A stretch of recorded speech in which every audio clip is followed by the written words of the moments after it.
Okay, for this problem we're looking at number 9 from the chapter 6 review on your worksheet. Basically gives you this picture and it wants to define the potential difference, in other words the voltage at P. So to break this up, we can do this of one of two ways. Each charge is going to exert an electric field on P, and which definitely means that there's a potential voltage. Now, so we can do this one of two ways. We can find the total E using the KQ over R squared equation, and then we can find the voltage by multiplying that E by the distance of the charge that are affecting it. The other way we can do that is we can take that V equals E times D equation and break it down into KQ R squared times D. Now R and D are the same thing. R means the distance from the charge, and so does D. So if we kind of simplify that equation, voltage can also be set as equal to K times Q times R. So we're going to do it the hard way, which is using E and then multiplying E times D, and then we're going to do it the short way in the next problem. So if we look at it in terms of the electric field, there are three electric fields acting on P. Each electric field is equivalent or caused by the three charges. Three charges means three electric fields, and we point a direction. I know E1 is pointing to the left because the charge creating it is positive, so the electric field points away. I know that E2 and E3 are going to point to the charges creating it because those charges are negative, so we have these. Now, because we have different angles, I know I'm going to have to use trig, and I know I'm going to have to use Pythagorean theorem and all that stuff to add it up. So in order to find the total E, I have to find what E1, E2, and E3 is, break them up into its X and Y's.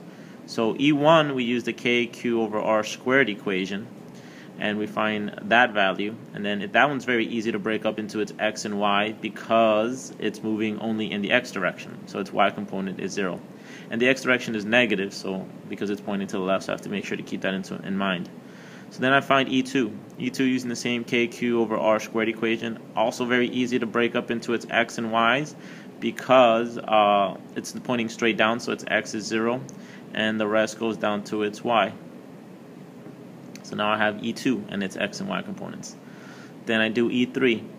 E3 is a little trickier because I then have to find out what the R is. The R is the distance between P and the charge creating the electric field. So I just use Pythagorean theorem for that. A squared plus B squared equals C squared.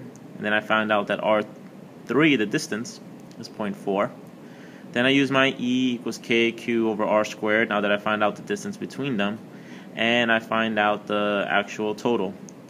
Now, because it's at an angle, the breaking up into the X and Y components is going to be a little bit trickier.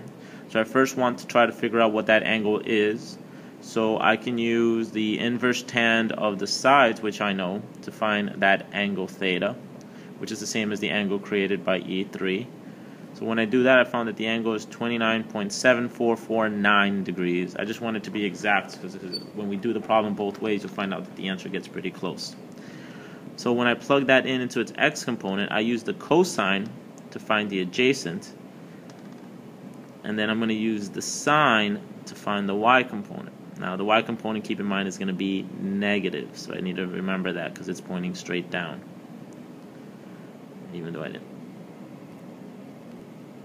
So I'm going to add a negative there, and I needed to add a negative to my E2Y, so I need to make sure to add, whoops. So we have the two negatives, and while I'm at it, I also need to add a negative to the volt equation at the very top right. I need to add, that's actually V equals negative E times D, so it's negative, negative. This doesn't matter now, but it's going to matter in our next problem when we do it a different way, a shorter way, somewhat easier. So now that I have my EX's and EY's for all of them, I can find my net E in the X by adding up all the X's, and I can find my EY by adding up all my Y's. And then I can use Pythagorean theorem to find their total. What we end up noticing is when we actually do this, our total pretty much ends up being the same thing as our electric field in the Y direction. Because even though our electric field in the X direction is 1,690, it's so small compared to the 2 million that we can almost ignore it. So if we ignore it and then we use our E times D, we can simply use our net for our voltage, which equals negative E, and just use the distance in the Y direction, which is 0.20, since remember, like the X is almost negligible, we're like almost ignoring it, so we can just focus it on the Y. In reality, it's like 0.201 or some small numbers, but it's so small that we just use the distance in the Y, and then we get our voltage as negative 426,504 volts. That's the long way, that's the hard way.